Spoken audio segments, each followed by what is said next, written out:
Merci à vous tous et on va donc voilà, enchaîner sur la dernière table ronde. Ça y est, les 24 heures des Français à l'étranger arrivent à leur dernière table ronde, leur dernier atelier.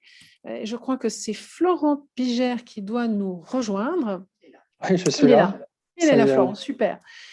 Alors, j'ai vu tout à l'heure, dans la précédente table ronde, qu'il y avait plein de questions qui avaient été posées sur la vaccination et le pass sanitaire. Et je vous ai promis que j'allais vous en reparler et vous donner quelques informations. Alors, je vais commencer par la vaccination et je vais commencer par la vaccination des Français à l'étranger. Et si vous rentrez en France, vous dire que si vous rentrez en France, vous habitez à l'étranger, vous rentrez pour des vacances, pour un truc temporaire, vous n'avez pas vocation à rentrer définitivement. Vous arrivez en France, je vous confirme que vous avez la possibilité de vous faire vacciner en France. Que vous faut-il? Une pièce d'identité et puis un numéro de sécurité sociale. Ah, vous allez me dire, bah oui, mais moi, j'en ai jamais eu. J'en ai jamais eu, comment faire? Pas de panique. Sur le champ, sur le centre de vaccination, on vous en créera un temporaire. Et je dis ça parce qu'au moment de l'inscription de la prise de rendez-vous, on ne vous demande pas un numéro de sécurité sociale. Si maintenant vous avez déjà été immatriculé dans le système de sécurité sociale français et que vous avez la chance d'avoir une bonne mémoire et que vous vous rappelez de votre numéro, même si votre numéro n'est plus actif du tout, vous le redonnez et ça fonctionnera très bien. Alors ça, je peux vous dire que pour l'avoir vécu à titre personnel, je peux vous confirmer que c'est vrai et que ça fonctionne. Je l'ai testé en live, donc je vous assure que c'est possible. La question était posée aussi de savoir si les conjoints étrangers d'un Français pouvaient également être vaccinés. Je ne peux pas vous mettre ma main à couper que c'est possible. Ce que je sais, c'est que les conjoints, notamment, en tout cas, à minima mariés et pacsés, des Français dans nos consulats sont considérés comme des personnes protégées. En France, on ne fait pas la distinction de nationalité. Et donc, avec le mécanisme que je vous ai indiqué, où si vous n'avez pas de numéro de sécurité sociale, on vous en créera un sur place. À ma connaissance, votre conjoint, si j'applique cette logique jusqu'au bout, votre conjoint qui ne serait pas français, vos enfants de plus de 18 ans qui ne seraient pas français, auront également accès à la vaccination. Donc ça, je vous le garantis. Avec, la question a été posée également, donc les 4 vaccins pour le moment autorisés, homologués en France, qui sont le Pfizer, Comirnaty, le Moderna. Le Pfizer est celui qui est largement le plus nombreux en France en termes de volume distribué sur le sol français. Donc le Moderna en beaucoup plus petite quantité, l'AstraZeneca uniquement pour les personnes de plus de 55 ans, exclusivement, et puis le Johnson Johnson, qui, comme il est fabriqué chez Janssen en Belgique, on appelle indifféremment Janssen ou Johnson Johnson. Voilà, 4 vaccins pour le moment disponibles en France. Peut-être y en aurons-nous d'autres dans les temps à venir, mais voilà les 4 disponibles. Alors, la question aussi qui a été posée, c'est je me suis fait une première injection de Pfizer ou de Sinovac. Alors, je vais commencer par un Pfizer homologué en Europe, dans le pays où j'habite, et puis j'arrive en France pour des vacances. J'ai besoin de ma deuxième dose. Est-ce que je peux l'avoir? Je ne peux pas vous répondre précisément à cette question, mais ce que je vous recommande, c'est d'apporter un certificat de vaccination qui précise quoi? La date de l'injection, le nom du vaccin et son numéro de lot. Et puis, de préférence avec un tampon médical, même si le tampon, je ne suis pas sûre que ce soit le plus important. Et avec ça, je n'ai pas la réponse, je n'ai jamais entendu parce que le sujet n'a pas été évoqué. La situation n'a pas été posée sur la table. Donc, je ne vais pas vous dire si c'est possible, allez-y. Mais quand je vois comment la vaccination est organisée aujourd'hui en France, je ne vois pas pourquoi. Vous pouvez d'ailleurs, quand vous prenez rendez-vous, vous devez indiquer si c'est une première dose ou une deuxième dose. Et donc, vous prenez un rendez-vous en disant que c'est pour une deuxième dose et ça fonctionnera. 2 mécanismes de rendez-vous possibles en France, si vous passez en France, principaux, il y en a d'autres. Un qui s'appelle Doctolib et l'autre site s'appelle Vitmadose. Et Vitmadose, vous le trouvez sur le site Covid Tracker, qui a été fait par un jeune ingénieur français qui s'appelle Guillaume Rosier. Donc Covid Tracker, sinon vous tapez Vitmadose, mais attention, il y a des Vitmadose pour lesquels il y a des sites anti-vax qui ont récupéré le nom de domaine. Donc passez d'abord par Covid Tracker, Covid comme la maladie est tracker, en anglais Tracker, et sur ce site-là, vous retrouverez le site Vitmadose. Alors, l'autre situation, c'est si vous êtes en France, vous avez une première injection, est-ce que je peux rentrer et me faire ma deuxième injection là où je suis? Là, il faut demander à votre pays de résidence, mais de toute façon, en France, après votre première vaccination, on vous délivrera un certificat de vaccination papier sur lequel il y a un QR code que vous pourriez, si vous le souhaitez, scanner pour le rentrer dans notre application de suivi qui s'appelle Tous Anti-Covid, on l'appelle TAC entre nous, et dans TAC, on a une division qui s'appelle TAC Carnet. Et dans ce TAC Carnet, vous scannez votre QR code et du coup, votre vaccination, votre injection, y figurera automatiquement. La question aussi qui a été posée, ah oui, j'ai eu au Chili un Sinovac et maintenant je rentre en France, il n'y a pas de Sinovac et j'ai besoin d'une deuxième dose. Je fais quoi? Alors, je vais commencer par vous répondre comme médecin. Comme médecin, personnellement, je recommande de ne pas mélanger les vaccins. Pourquoi? Parce qu'on n'a pas de données. Alors, je sais que certains le font. La Grande-Bretagne mélange volontiers. Ben, moi, mon devoir de médecin, c'est de dire qu'il ne faut pas mélanger. J'ai peut-être tort. Dans quelques mois, on dira peut-être que j'ai tort. Mais aujourd'hui, comme médecin, j'ai plutôt envie de vous dire, respectez ce que la science dit, ne mélangez pas. Ensuite, dans l'autre sens, si j'ai eu un Sinovac donc, au Chili, par exemple, et que j'arrive en France, bon, du coup, la France va vous dire, un médecin, ce n'est pas les autorités de santé en tant que telles, c'est un médecin vaccinateur, vous dirait, on sera bien embêté, on va recommencer, je veux bien vous faire une injection de Pfizer, mais du coup, vous aurez en gros 2 fois une première injection, et on fait quoi avec ça? C'est peut-être dans le temps long, en faisant le dosage des anticorps, qu'on pourra vérifier comment vous avez réagi à tout cela. Une question aussi sur les écarts entre 2 injections. En France, pour le Pfizer et le Moderna, on a commencé par dire 3 semaines. C'était ce que les études scientifiques nous disaient. Remettons-nous en arrière, quand ces vaccins ont été validés en décembre 2020, on avait peu de recul sur les études, donc c'est normal qu'à ce moment-là, on voulait surtout aller très très vite, avoir très très vite des vaccins disponibles, donc on avait limité à 3 semaines la durée entre 2 injections. Depuis, le temps a passé, on a plus de recul. Vous savez que dans beaucoup de pays, on est passé pour le Pfizer et le Moderna à plutôt cette fois 6 semaines, c'est ça, 39 à 42 jours en France, et le Canada, lui, de son côté, est carrément passé à 4 mois. Et il semblerait, il y a une étude anglaise qui a été faite par l'université de Birmingham, qui est parue avant-hier, qui dit même qu'il semblerait qu'avec 4 mois d'écart, 3 mois minimum et 4 mois d'écart, on a même une protection encore meilleure qu'avec les 3 semaines initialement prévues et les 6 semaines ensuite recommandées. Donc, suivons les recommandations. Mais donc, si vous vous posez des questions en disant « Ah, zut, j'ai eu mon Pfizer, ma première dose dans mon pays, je vais arriver en France au moment de ma deuxième dose, je ne suis pas très sûre », dites-vous que finalement, la durée entre 2 injections n'est vraiment pas, ni même à 1 semaine près. Donc, je voulais aussi porter cette information à votre connaissance. Voilà déjà ce que je pouvais vous dire pour la vaccination. Comment se faire vacciner en rentrant en France? L'autre point important, c'est ah oui, mais je suis dans un pays où en fait, j'arrive pas à me faire vacciner. Alors, il y a plein de situations. Il y a le Japon qui a pris beaucoup de retard, des pays où il n'y a pas du tout de vaccination, et puis des pays où il y a un autre vaccin. Je vais commencer par ceux où il n'y a pas de vaccin ou du retard. Je vous l'avais dit un petit peu plus tôt en journée, le gouvernement français qui a pour objectif de vacciner, de donner accès à la vaccination à tous ses ressortissants à l'étranger, a entrepris des discussions avec différentes autorités dans différents pays, pour essayer de voir avec eux comment envoyer depuis la France ou depuis une usine de production plus proche des vaccins dans le pays où vous vous trouvez. C'est des discussions qui ont besoin d'être tenues avec discrétion pour pouvoir nous donner espoir qu'elles aboutissent un jour. Donc, j'ai vu à un moment un peu plus tôt dans l'après-midi quelqu'un qui disait pour tel pays, je ne sais plus quel était le pays, c'était un pays d'Afrique. Est-ce que vous pouvez nous dire où on en est de ces discussions? Je ne peux pas vous le dire parce que même les diplomates ne me le diront pas. Ils ont besoin que ça reste discret pour le moment pour pouvoir aboutir. Mais je veux vous assurer, je veux vous assurer qu'absolument partout où il y aura un doute pour que vous ayez accès à la vaccination, partout, la France a entrepris des discussions. Qu'est-ce que j'ai eu comme autre question? Florent, peut-être tu as une idée par rapport au vaccin? Pour rebondir sur le point que tu viens d'adresser à Madagascar, depuis une semaine, il me semble que le consulat ou l'ambassade de France a reçu des vaccins pour les Français qui sont sur place. Voilà, exactement.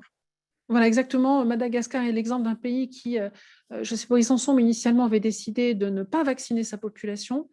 Et puis, bon, évidemment, on a une grosse population française là-bas qui est extrêmement inquiète, et notamment une partie de nos ressortissants qui sont relativement âgés. Et donc, c'est pour ça que Jean-Baptiste Lemoyne était dans cette zone du monde aujourd'hui et hier. Il est allé hier, avec les 6000 doses de vaccins qui ont été livrées à Madagascar, il est allé assister aux premières injections, accompagner les premières injections de nos ressortissants sur place.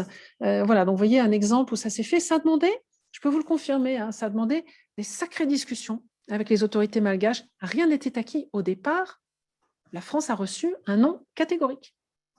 Et donc, il a fallu prendre son temps, discuter. Je peux vous dire que ça grondait dans la communauté française. Au bout du compte, nous avons abouti au résultat que nous espérions.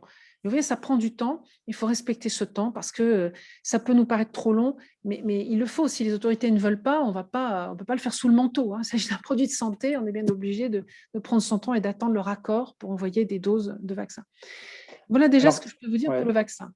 Pour essayer de poser une question, et puis j'ai oublié de me présenter, donc Florent Pugère, référent d'Amérique du Nord pour La République En Marche. Donc je vais essayer de poser des questions qui vont concerner un maximum de personnes et pas uniquement certaines personnes dans certaines localités comme Madagascar, même si c'est intéressant. Il y avait une question qui était, si nous sommes vaccinés, pouvons-nous éviter d'être testés lors d'un voyage en France ? Alors, très bonne question. Pour le moment, tant que nous avons un grand nombre de pays, dont la France, dans lesquels le virus circule activement, il ne faut pas oublier que l'ensemble des vaccins disponibles aujourd'hui, à quoi servent-ils ? Ils servent pour le moment, à titre individuel, à nous protéger d'une forme grave. Ça veut dire que nous pouvons quand même contracter une infection par le virus, du coup avoir quand même, grâce à cette vaccination, une charge virale moins élevée. Certes, nous serions moins contagieux, mais nous sommes quand même contagieux. D'ailleurs, certaines personnes, ça leur est arrivé après même une vaccination complète à 2 injections, de contracter la maladie après, de faire une forme beaucoup plus atténuée, beaucoup moins grave, voire totalement asymptomatique, mais une forme quand même.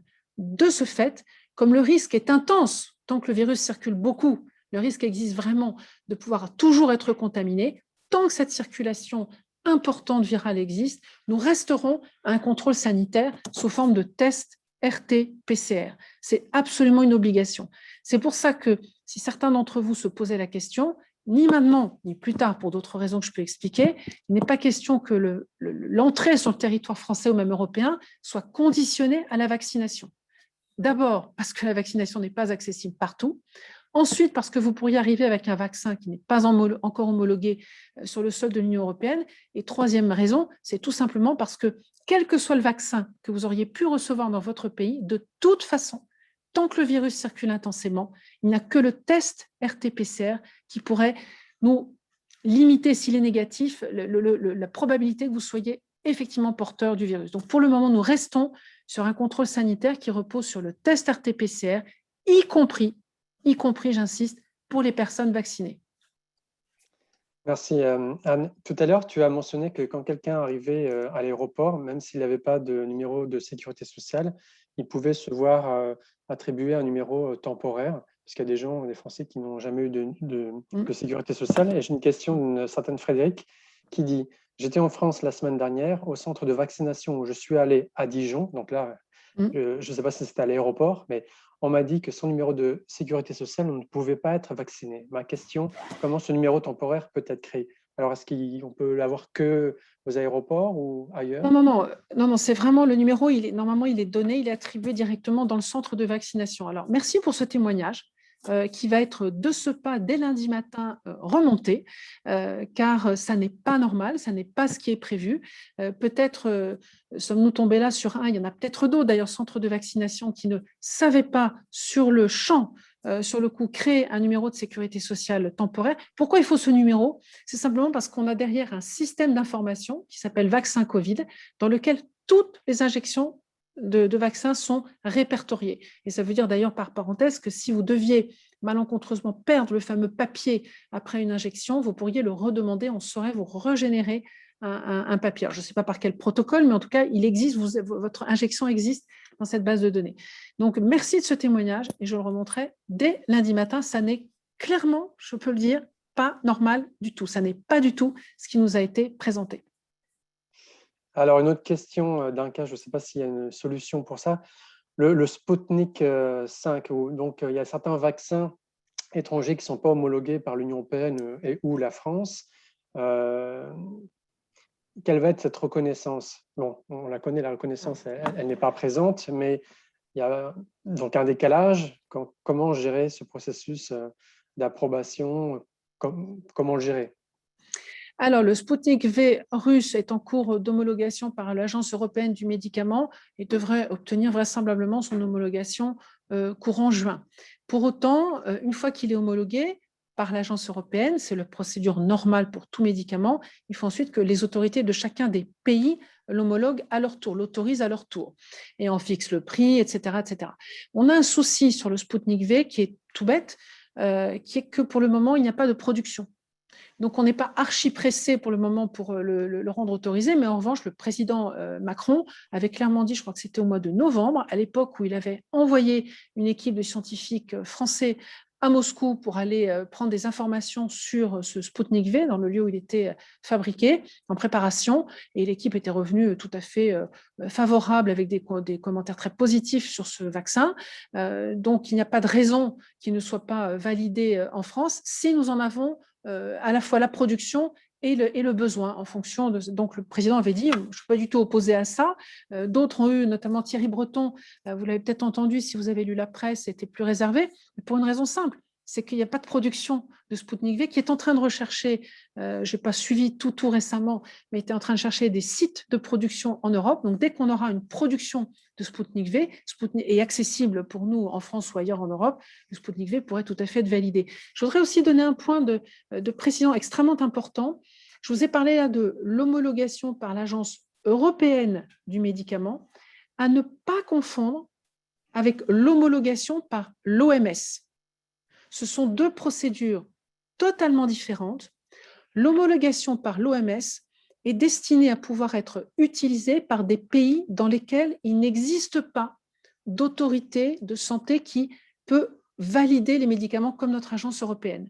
Donc cette homologation OMS, elle n'est absolument pas utilisée ni en Europe ni en France. Et s'il y a, je crois que récemment, l'OMS a homologué un vaccin chinois, le Sinovac, me semble-t-il, mais ça, c'est une homologation pour l'OMS qui n'a pas de valeur sur le territoire européen. Voilà, je voulais bien préciser cette distinction entre l'homologation OMS et l'homologation de l'agence européenne. Merci. Peut-être as-tu déjà répondu à cette question, une question de Sandra. Pour venir en France, peut-on se faire tester à l'arrivée en France uniquement, entre parenthèses, et non avant le départ dans son pays d'habitation? Peut-être que ça change du pays, je ne sais pas. Oui, alors, il faut être très, très clair. Là, les règles aujourd'hui sont très claires. Pour prendre l'avion, pour venir en France, il faut présenter un test à l'embarquement. Il y a un tout petit nombre de pays dans lesquels, et qui sont parfaitement répertoriés, dans lesquels ce test n'est vraiment pas possible. Et dans ce cas-là uniquement, il y a un test à l'arrivée, à la sortie de l'avion, qui est un test antigénique, pour commencer. Le test RT-PCR à l'embarquement, dans la plupart des pays, il doit dater de moins de 72 heures. C'est pour les enfants de plus de 11 ans uniquement. Et il y a une dizaine de pays, je vais essayer d'en redire la liste si je ne me suis pas trompée, le Chili, l'Uruguay, le Brésil, l'Argentine, l'Afrique du Sud, l'Inde, la Mongolie, le Népal, le Sri Lanka, j'en oublie un, le Bangladesh. Et la Turquie, je crois. Dans ces pays-là, uniquement dans ceux-là, il faut un test de moins de 36 heures. La liste, d'ailleurs, vient d'être élargie il y a 48 heures. Voilà. Donc, ensuite, il faut rajouter à ça que même si vous avez eu un test RT-PCR, je vois que la Suède, c'est la Suède qui l'exige de moins de 48 heures, mais c'est ce que la France exige pour venir en France, que j'étais en train d'expliquer. Donc, nous, on est sur moins de 36 heures ou moins de 72 heures selon les pays. Ce que je voulais préciser également, c'est qu'à l'arrivée, à l'aéroport de Roissy, il y a quelques provenances d'avions pour lesquelles, systématiquement, à la sortie de l'avion, tout l'avion intégralement est retesté avec un test antigénique. Que vous soyez avec un RT, vous avez tous à l'arrivée un test RT-PCR négatif, puisque vous avez pu prendre l'avion. Pour autant, il y a des tests aléatoires selon certains vols, plus certains vols qui sont systématiquement testés à cause de la provenance. Et là, c'est un test antigénique. Que se passe-t-il? Si le test antigénique, dont le résultat sort en 15 minutes, revient négatif, vous vaquez à vos occupations avec des consignes. Vous savez que les 10 pays que j'ai cités avec un test moins de 36 heures et une obligation d'isolement de 7 jours, je crois, ou 10 jours, pardonnez-moi, j'ai un petit trou de mémoire à cette heure-ci, je ne suis plus très sûre de ma durée. Et puis, pour les autres pays moins de 72 heures, des consignes de vigilance, mais pas d'isolement obligatoire. Je reviens à ce test antigénique aléatoire à la sortie de l'avion. S'il revient positif, alors, immédiatement, le préfet de l'aéroport prend un arrêté préfectoral individuel envers la personne qui a un test antigénique positif qui lui impose immédiatement d'être mise à l'isolement sur un hôtel de la zone aéroportuaire. Et là, c'est un isolement qui est contrôlé avec des contrôles et des sanctions qui sont très lourdes. Alors, je n'ai plus en mémoire les amendes, mais qui sont maintenant très élevées et qui sont vraiment contrôlées. Alors, c'est rare, mais ça arrive. Et je voudrais d'ailleurs souligner ici qu'on a des surprises désagréables avec le variant brésilien d'une part et le variant indien, le B1 127.2, là, je crois que c'est ça, qui lui peut donner, avec beaucoup de surprises, un test RT-PCR négatif de moins de 72 heures, moins de 36 heures, puisqu'on est sur l'Inde notamment, et qui vire positif avec un antigénique, qui est pourtant moins sensible, le temps de la durée du vol en avion. Donc vraiment, ce n'est pas des histoires de chasse que je vous raconte. On a une vraie menace qui pèse au-dessus de nos têtes avec ce variant dit indien et pour lequel il faut avoir une grande vigilance. Vous avez dû voir d'ailleurs la grande inquiétude de la Grande-Bretagne avec ce variant. Ils ont doublé le nombre de cas avec le variant indien la semaine dernière. Et on a aussi d'autres variants indiens. Alors, en France, on en a eu quelques-uns qui sont relativement contrôlés, isolés pour le moment. Mais il ne faut pas se leurrer. Moi, je vous le dis là comme médecin. L'écologie naturelle d'un virus fait que de toute façon, le variant indien viendra chez nous. Voilà, avec et à quelle échéance, je ne sais pas vous le dire, mais enfin, on en aura chez nous. Alors, autre question, question de Pierre, pour les cas d'urgence. Donc, la question c'est, j'ai eu mon premier vaccin au Royaume-Uni et j'attends le deuxième. Y a-t-il des procédures d'urgence en cas de décès de l'un de mes parents en EHPAD en France? Procédure d'urgence pour… alors, d'abord, en tant que citoyen français, il peut venir à tout moment. Il n'y a pas besoin de recevoir sa deuxième dose de vaccin pour venir en France. Absolument pas. Ce qu'on lui demande, c'est un test RT-PCR, comme partout, de moins de 72 heures. Mais c'est tout. Donc, il peut tout à fait venir en France, même s'il n'a pas eu sa deuxième dose de vaccin. Il n'y a aucun problème avec ça. Et ensuite, je lui souhaite de pouvoir voir ses parents en EHPAD de toute urgence, puisqu'aujourd'hui, même si on a une très forte proportion de nos résidents EHPAD qui sont vaccinés aujourd'hui, et les personnels EHPAD également. Pour autant, je peux vous le dire, il y a encore des contaminations possibles. Je vais vous donner un exemple que je viens de vivre, donc dont je peux témoigner. Voilà, j'ai un de mes proches qui est en EHPAD et une nouvelle résidente est arrivée dans l'EHPAD et il y a une obligation pour les nouveaux résidents de rentrer en présentant un test RT-PCR négatif de moins de 72 heures. Et là, il s'agissait d'une résidence qui avait eu sa première dose de vaccin Pfizer en l'occurrence depuis plus de 15 jours, donc il y avait déjà une très bonne protection immunitaire, qui a présenté un test RT-PCR négatif datant de moins de 72 heures. Eh bien, le lendemain de son entrée dans l'EHPAD, elle avait des signes et symptômes et elle a déclaré un Covid. Donc voilà, c'est des choses qui existent. Alors, moins grave, elle ne se retrouve pas à l'hôpital, sa vie n'est pas menacée, mais du coup, pourquoi je vous dis ça? C'est que du coup, tout l'EHPAD a été fermé. Le temps de retester tous les pensionnaires, tous les résidents. Voilà, donc je vous souhaite que ça ne vous arrive pas parce que c'est vraiment la partie la plus douloureuse que nous vivons actuellement avec nos aînés dans les EHPAD, c'est que régulièrement, malgré toute la vaccination qui est prise, tous les personnels soignants compris, qui sont soignés, pardon, on a encore des moments où on a du mal à rendre visite à nos parents. C'est extrêmement difficile et douloureux. Donc voilà, je voulais vous prévenir et vous dire que c'est très dur pour nous de ne pas voir nos proches comme des EHPAD qui ont un peu d'humanité, qui vont essayer de nous aider s'il y avait vraiment quelque chose de terrible qui se passait. Mais ils ont raison en même temps de protéger nos résidents. On n'a pas envie que nos proches attrapent cette cochonnerie parce que c'est vraiment une saleté. Ce maudit coronavirus, c'est une saleté. Donc effectivement, quand on rentre en France, généralement, c'est parce qu'il y a un certain degré d'urgence. Et donc là, j'ai une question qui est, pense-t-on que l'isolement de 7 jours à l'arrivée en France va durer longtemps? Et cette mesure sera-t-elle adaptée en fonction du pays d'où on vient? Ça rend une prise de rendez-vous pour un vaccin vraiment difficile si l'on souhaite se faire vacciner en France. C'est une bonne remarque, mais l'isolement, pour le moment, est obligatoire uniquement quand on arrive, et très strictement contrôlé, de l'un des 10 pays dans lesquels il y a une circulation virale extrêmement intense. C'est ceux que j'ai cités tout à l'heure. Vous savez, Chili, Uruguay, Argentine, Brésil, Afrique du Sud, Turquie, Inde, Népal, Bangladesh, Sri Lanka. Bon, j'en oubliais encore. Je n'arriverai pas à les avoir tous à chaque fois. Voilà, donc là, oui. Pour les autres, on vous recommande de prendre des précautions, mais on ne vous impose pas un isolement. Ensuite, cet isolement de 7 jours. Alors, si je prends l'exemple de ce qui se passe du côté de l'Asie, qui est ma circonscription, juste vous dire une idée, comment ils arrivent à contrôler l'épidémie. En Chine, quand vous arrivez en Chine, ce qui est extrêmement difficile actuellement d'arriver en Chine, enfin, il y a quelques personnes à qui ça arrive, il y a 3 semaines d'isolement strict à l'hôtel, suivi de 1 semaine d'isolement strict chez soi. Total, 28 jours.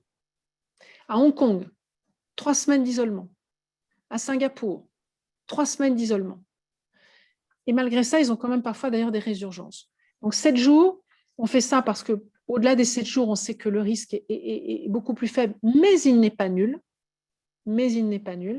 Donc, je ne sais pas vous dire combien de temps seront conservées ces mesures d'isolement 7 jours, mais sur un plan, je ne peux pas vous dire en tant que décision gouvernementale, puisqu'il n'y a pas pour le moment de terme mis pour cette mesure, mais comme médecin, j'aimerais mieux que ça dure un bon moment quand même, parce qu'on n'est pas sorti d'affaire. Donc, je n'ai pas du tout envie qu'on allège cette mesure d'isolement 7 jours pour certaines provenances.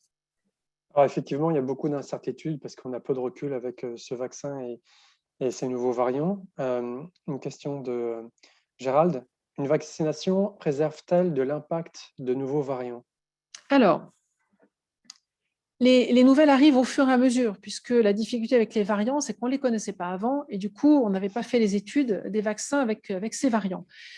Une bonne nouvelle, c'est que le Pfizer a pu étudier son efficacité sur le variant sud-africain, sur le variant brésilien, si je ne me trompe pas, et l'efficacité est confirmée. Mais à chaque fois qu'un nouveau variant va arriver, il va falloir se donner le temps d'étudier ce qui se passe. On ne peut pas prédire à l'avance si ça va fonctionner ou pas. On a une idée générale compte tenu du mode de fonctionnement des virus à ARN messager, que sont Pfizer et Moderna. Pour les autres vaccins à adénovirus, comme le sont le Johnson Johnson ou l'AstraZeneca, le mécanisme est différent, donc on ne peut pas non plus préjuger d'une éventuelle efficacité sur ces variants, encore moins que le Pfizer et le Moderna.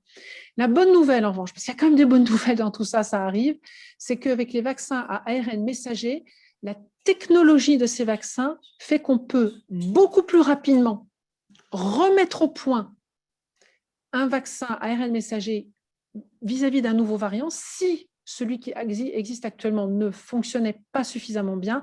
Et ça, c'est la bonne nouvelle. Alors qu'avec la technologie des adénovirus, le délai pour mettre au point une nouvelle version du vaccin contre un nouveau variant serait beaucoup plus long.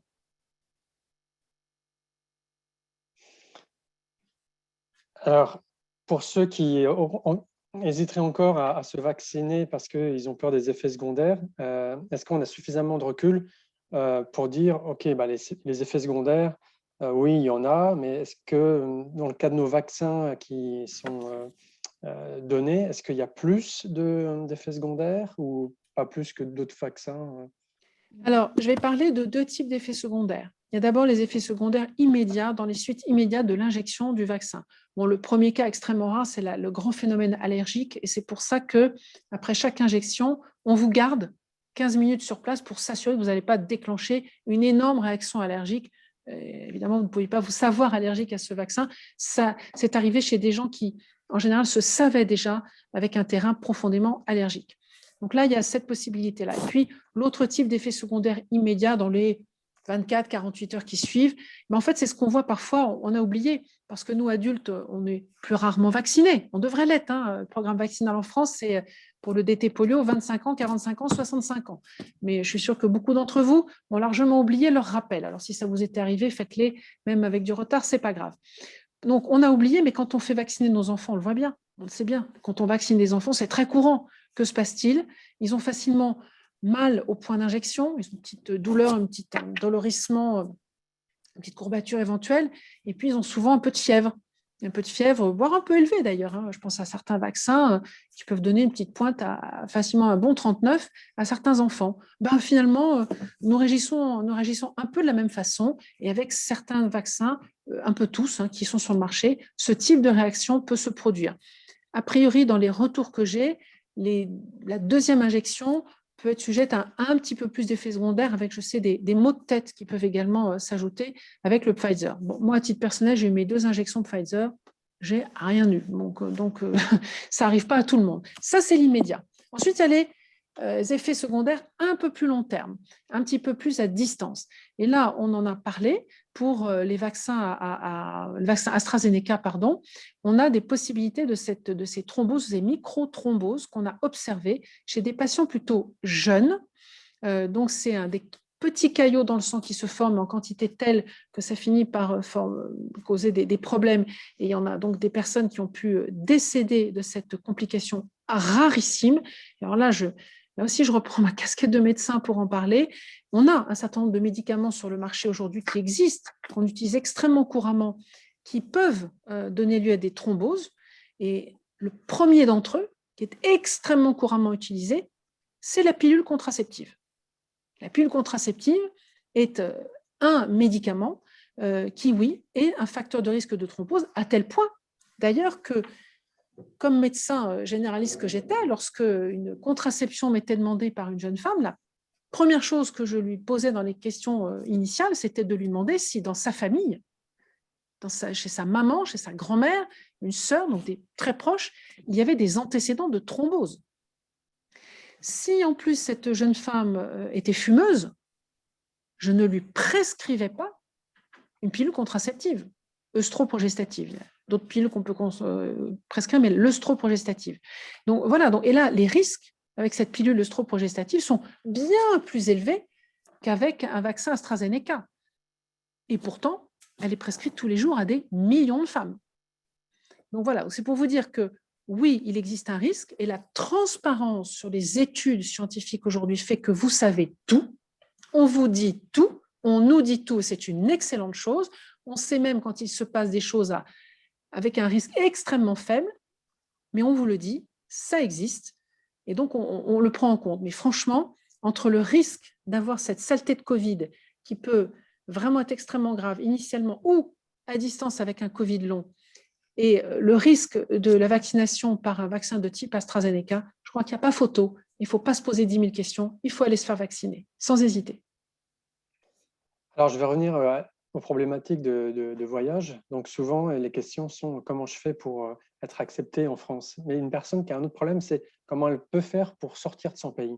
Alors, c'est Myriam qui dit que faire pour se rendre en France à des fins de vaccination si les frontières du pays de résidence sont fermées? Exemple, Malaisie, confinement et extrême difficulté de quitter le pays par avion.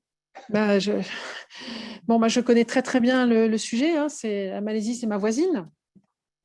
J'ai la même situation à Singapour, on a la même situation en Australie. L'Australie, on ne peut plus en sortir depuis plus d'1 an maintenant. L'Indonésie est comme ça, même si on peut avoir quelques aménagements. Je n'ai pas de réponse à vous donner. La Chine, c'est la même chose. Vous pourriez sortir de Chine. Une fois que vous êtes sorti, ils vous disent vous perdez votre titre de séjour et puis pour revenir, il faudrait que vous soyez vacciné avec un vaccin chinois. La belle affaire, on ne le trouve pas, à moins d'aller au Chili ou au Maroc ou dans quelques pays. En tout cas, pas en Europe. Voilà. Donc là, je n'ai pas de réponse à vous apporter. Je sais, nous savons cela. Je peux vous dire que pour la Malaisie, alors je n'ai pas eu les toutes dernières informations, donc je peux me renseigner et n'hésitez pas à m'envoyer un email, je vous répondrai dès que j'aurai la réponse. Je ne sais pas si les autorités françaises sont en train déjà de discuter avec les autorités de Malaisie pour essayer éventuellement d'envoyer des vaccins à notre communauté sur place, mais hélas, si le pays a décidé de fermer ses frontières, c'est comme chez moi à Singapour. Je n'y suis pas retournée depuis février l'année dernière. Et là, à partir de ce soir, minuit, Singapour, donc ça y est, ça fait déjà 6 heures que c'est mis en place. Je n'ai même plus le droit, moi, de retourner à Singapour alors que je suis une résidente long séjour de Singapour. Voilà. Donc, nous sommes là pour d'un seul coup, je crois que ça a été la plus la chose la plus frappante avec cette pandémie, la signification d'une frontière. On avait tous oublié ce que c'était qu'une frontière. Parce que finalement, même s'il y avait des pays dans lesquels il nous fallait des visas, on pouvait y aller. Il y a peut-être qu'un pays où c'était un peu plus difficile, la Corée du Nord. Mais partout ailleurs, on pouvait y aller. Peut-être avec un visa, peut-être qu'il fallait quelques semaines pour l'avoir, le visa. Mais on y allait. Là, c'est fini. Pour moi, c'est la chose la plus douloureuse à entendre, moi qui me déplaçais quand même beaucoup. Les frontières sont apparues comme des murs hermétiques. C'est très compliqué. Et voilà, pour la Malaisie, je le sais, je suis au courant, je suis ça de très près. Vous êtes effectivement, vous, comme à Singapour, enfermé, prisonnier de décisions des autorités de Malaisie. Je reste très attentive et très vigilante à ça et en lien avec notre ambassadeur sur place. Parfait. Donc, on voit vraiment l'implication de la diplomatie française et des députés est très utile pour des gens qui sont complètement bloqués. Donc, la valeur, elle est très présente. La valeur, elle est aussi présente dans ce genre d'événements. Quand je regarde dans le chat le nombre de personnes qui remercient tous les panélistes, toute leur intervention et la qualité, c'est visiblement extrêmement positif. Moi, j'ai pu participer qu'à la fin, mais Anne, toi, depuis très longtemps, là, depuis 16 heures, ou je ne sais pas exactement quelle heure tu as commencé, on ne peut que te remercier.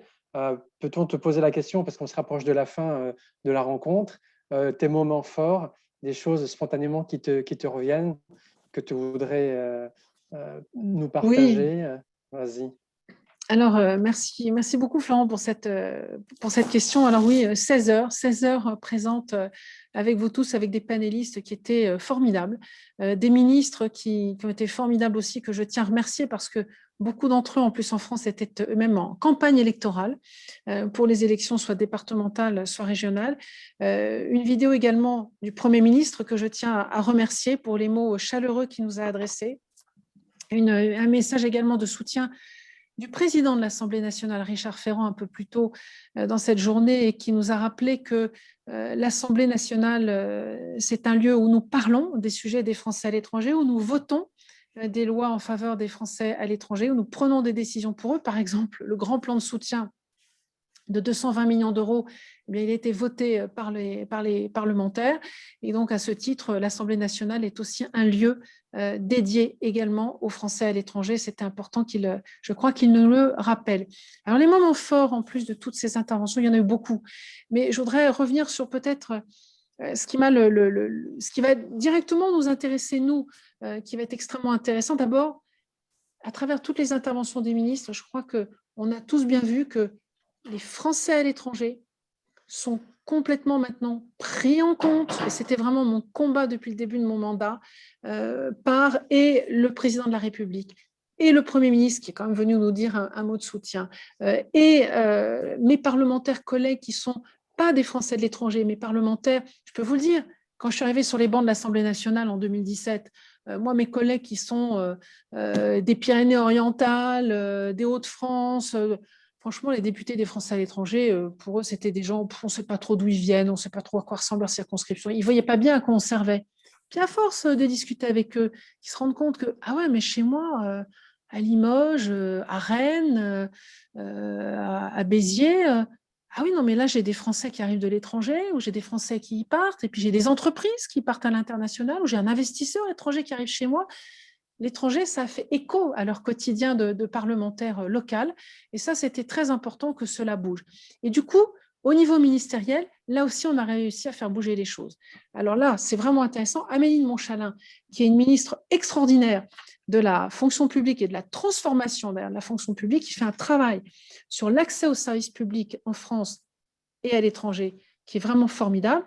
Amélie de Montchalin, c'est la ministre qui a compris, quand on lui passe un coup de fil en disant « Amélie, là, il y a un service que tu as mis en place. Il est bien ton service. C'est mon numéro de téléphone que tu as mis. On ne peut pas y accéder depuis l'étranger. » Avec Amélie, je suis sûre que dans la journée, ce problème, il est résolu. Donc ça nous change vraiment la vie. Et Amélie, elle a fait plein d'annonces de choses qui ont été prises en compte, qui étaient des remontées du terrain, de tous les déplacements que tous les parlementaires ont pu faire.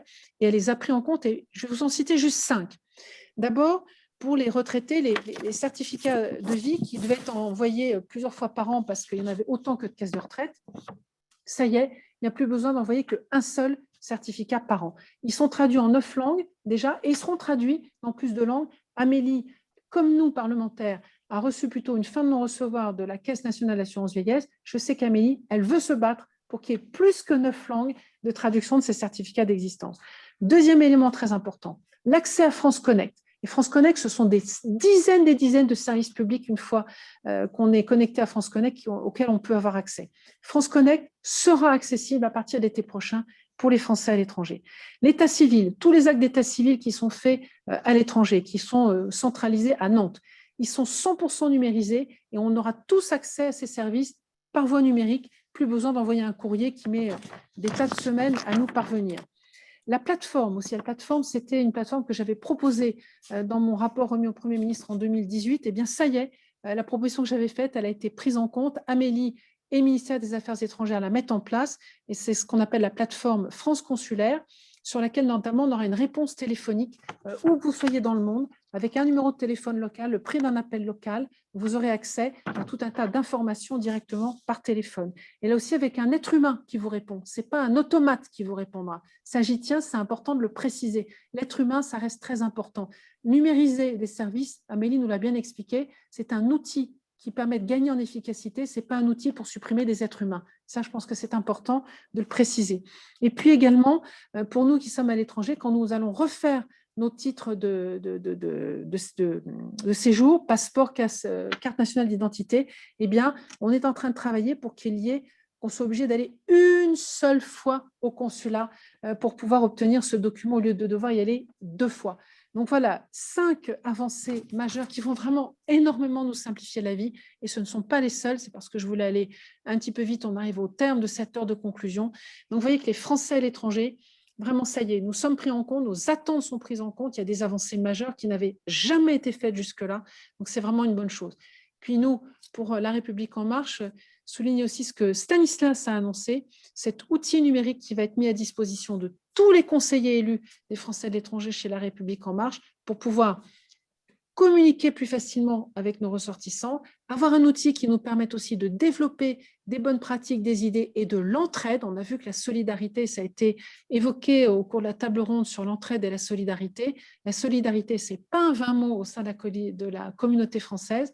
Donc, on aura un outil pour nous aider à le faire et puis également un outil pour partager les bonnes pratiques entre conseillers des Français à l'étranger, que vous puissiez vous aider, vous donner la bonne personne pour nous aider. Là, je vois Pierre-Yves qui est revenu sur mon écran, le bon notaire spécialisé avec telle ou telle législation, le bon avocat en droit de la famille, en droit des successions ou que sais-je. Voilà, cet outil nous sera extrêmement utile et je voulais vraiment remercier encore une fois Stanislas Guerini d'avoir décidé, d'avoir eu l'audace, d'avoir eu...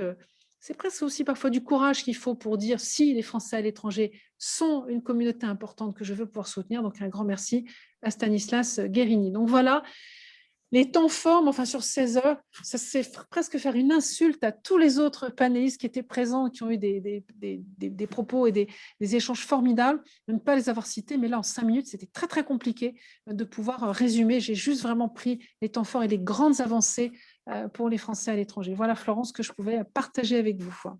On te remercie énormément, Anne, et puis je vois encore plein de commentaires et plein de remerciements. Je pense qu'il va falloir qu'on réitère cet événement à une fréquence assez importante. Oui. C'est vraiment très bien perçu. Je sais que Laure-Emmanuelle Barillet, qui travaille au siège de En Marche à Paris, n'est pas très loin de toi. On aimerait bien aussi la remercier, parce qu'on ne la voit pas sur la caméra. Mais on la remercie. On la remercie. Elle est sortie de la pièce parce qu'on a un petit souci d'effet Larsen. Elle a une vidéo, une dernière petite vidéo de Jean-Baptiste Lemoyne à nous présenter. Et elle a dû sortir de la pièce pour éviter l'effet Larsen. Mais en effet, tu as raison, Florent. Je voudrais aussi souligner la présence pendant 16 heures à nos côtés de Valérie Longchamp, une autre permanente du siège.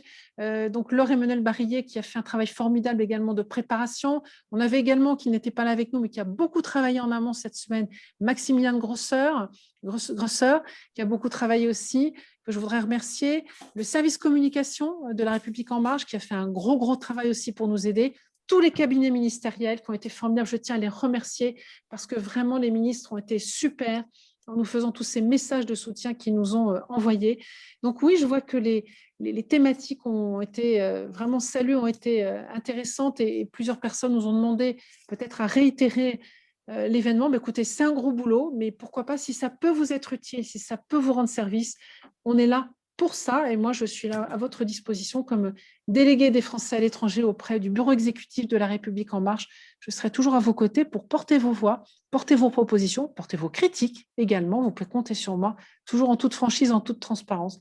Merci à toi, Florent.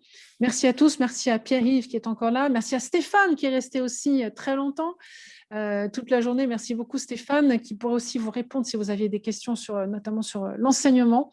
N'hésitez pas, on est tous là à votre disposition. Et chez nous, on partage toutes les informations. Tout est ouvert. Donc, n'hésitez pas à revenir vers nous.